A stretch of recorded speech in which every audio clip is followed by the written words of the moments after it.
You must know this before watching the movie, because what you see on the big screens in the film The Mandalorian and Grogu might forever change your view of the galaxy far, far away. What if I told you that everything you saw in the 3 seasons of the series was just a smokescreen? That Grogu isn't just a cute baby Yoda whom Din Djarin accidentally found in the desert? That his rescue was not an accident, but part of the most massive, the darkest plan of the Imperial remnant? Let's connect the dots, my young foundlings, because the truth is much more lore-heavy than you think. The theory? Grogu is not a student or a son. Grogu is a genetic key, patient 0 for Project Necromancer, and in the movie, we will learn that he was already activated by Sidious even before Din found him. Detail number 1. Dr. Pershing and the M-count, midichlorian count. Remember the first season? The Empire didn't just want to kill Grogu. Pershing insisted on extracting material. We all thought it was for creating an army of Force-sensitive clones, but in the 3rd season of The Bad Batch, we learned about Project Necromancer. This is a project to resurrect Palpatine by creating an ideal vessel body. Grogu is the only being in the galaxy with such a high M-count whose body is capable of withstanding the spirit of a Sith Lord without decaying. He is not just a kid, he is the vessel. Detail number 2. The rescue from the Jedi Temple. In the 3rd season, we were shown Kelleran Beck who saved Grogu during Order 66, but think about it. Why didn't the elite 501st Legion catch them? Why was Grogu simply lost for 30 years? Because Palpatine allowed him to disappear. He needed Grogu to ripen. He needed him to go through trauma that would weaken his will, making him perfect for a future upload. Grogu wasn't hiding, he was aging like a rare wine for a Sith's banquet. Let's take a closer look at the scene where Grogu uses the Force. Remember how he choked Cara Dune in the 1st season? That wasn't defense, that was a Force choke, a Sith technique. Grogu's small hand clenches, and his face in that moment, it expresses no regret. It is an expression of cold, primal rage. We are told he's just a child, he doesn't know how to control himself. But we, the Star Wars stans, know the truth. The dark side requires no training. It only requires a vulnerable mind. Grogu is already hardwired with darkness. But here is where everything gets really dark. And if you are ready to find out what Gideon actually knew about Grogu that even Din Djarin didn't know, hit the subscribe button.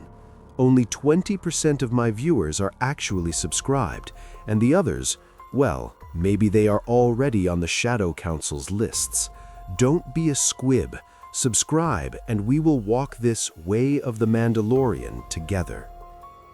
Why is this movie titled exactly this way?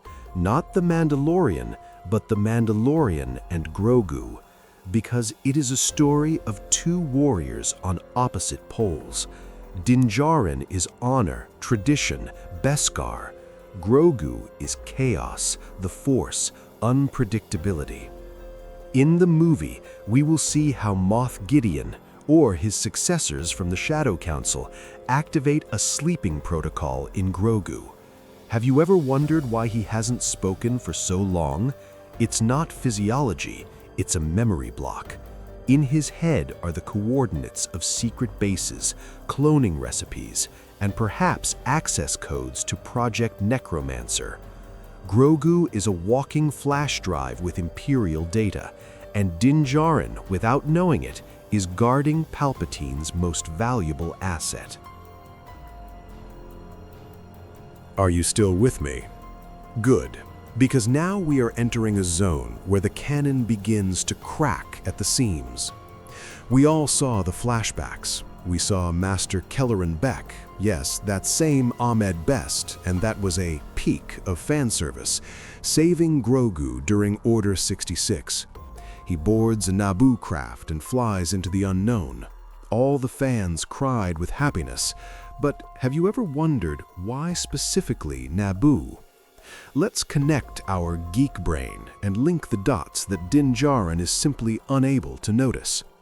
Naboo is not just a beautiful planet, it is the birthplace of Sheev Palpatine. The ship Grogu escaped on belonged to the Naboo royal fleet.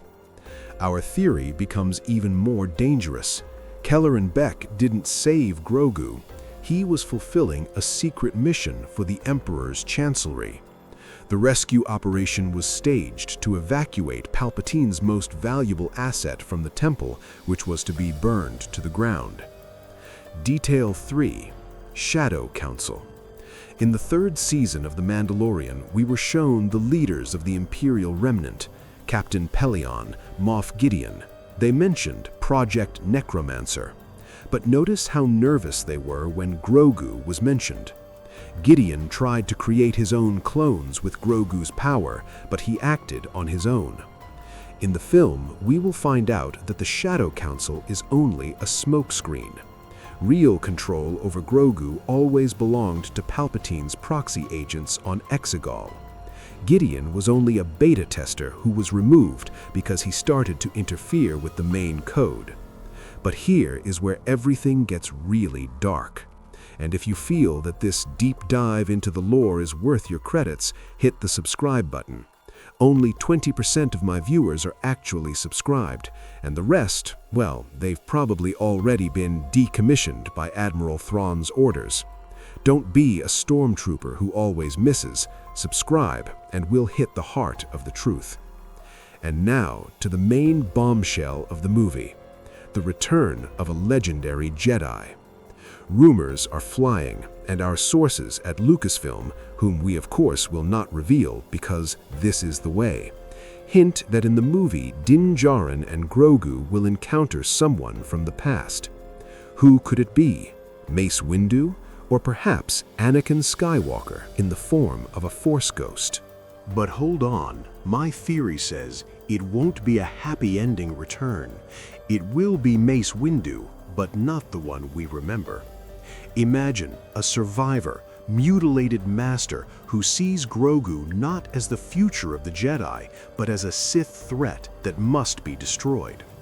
Windu, or another surviving master, could become the film's antagonist. He will try to kill Grogu because he senses the Palpatine code in him. And Din Djarin will find himself faced with an impossible choice, protecting his son from someone who was once the embodiment of light. Let's take a closer look at Grogu in the cockpit of Din's new ship. He's playing with those same metal balls. But notice the pattern. Grogu is becoming more and more detached. In the film, we'll see scenes where Grogu falls into a trance. This is not meditation, it's data sync, data synchronization with the remnants of Palpatine's consciousness. And here is the proof for true lore junkies. The film will show the planet Exegol in the early stages of construction. Din Djarin and Grogu will accidentally, or not, stumble upon the trail of the fleet being built in secret. And Grogu will start reacting to the Sith architecture. He will start pointing the way.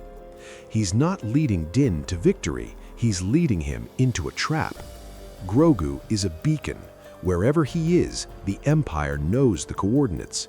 As long as Grogu is with Din, the Mandalorians will never be safe. We are at the very edge, my foundlings, where Beskar meets the dark side. There remains one last question that will tear your brain apart before the premiere. Why must Din Djarin lose? I hear your objections through the HoloNet. You'll say, but Grogu chose the way of the Mandalorian. He turned down Luke Skywalker's sword. He chose the chainmail. Herein lies the biggest deception. Let's debunk this happy ending of the second season. Why did Grogu choose Din? Not just because of love, but because he's safer from the light with the Mandalorian. Luke Skywalker, with his pure force, would sooner or later have sensed that Sith code hardwired into Grogu's DNA. Luke might have tried to cure him or destroy him, as he later almost did with Ben Solo. Grogu chose Din because it's easy to hide under the mask of a Mandalorian. Din doesn't sense the Force. He doesn't see the darkness growing inside the kid. To Din, Grogu is a son. To Grogu, Din is the ideal shield. But here we come to our retention spike, because what I say next is truly dark. And if you're ready for this truth, hit subscribe. You know, only 20% of my viewers are actually subscribed to our secret logs, and the others, well, they're just stormtroopers in this game. Become part of the Shadow Council of our channel right now. But here, everything becomes really horrific. The film's final battle will not take place in space. It will take place inside Din Djarin. My theory, in the finale of The Mandalorian and Grogu, we'll see the Empire finally activate Protocol Zero. Grogu will stop being a toddler. We'll see his consciousness for a moment fully replaced by the cold, calculating will of Palpatine or his genetic proxy. Imagine a scene for our closer look. Din is holding Grogu in his arms, surrounded by the ruins of an Imperial base, and suddenly Grogu raises his hand. But not to save Din. He starts to squeeze his father's throat. His eyes turn yellow. This is the Project Necromancer moment. Grogu is not a vessel that waits. Grogu is a remote assassin that Palpatine kept at the very heart of the Mandalorian resistance. Why is this movie called exactly that? Not The Mandalorian, but The Mandalorian and Grogu. Because it's an equation where one must be sacrificed for the other. Grogu needs a great trauma to finally break the connection with the light, and that trauma will be the death of Din Djarin. In the film, we'll see how Din, realizing that his son is becoming a monster, will choose not to kill him, but to sacrifice himself to give Grogu a chance for a spark of humanity. It will be a gestalt of tragedy. Din Djarin will die so that Grogu can live, but the price of this life will be the final transformation of the kid into something much more dangerous. Proof for true lore geeks. Remember the mythosaur. This is the creature that awakens when Mandalore is on the threshold of a new era.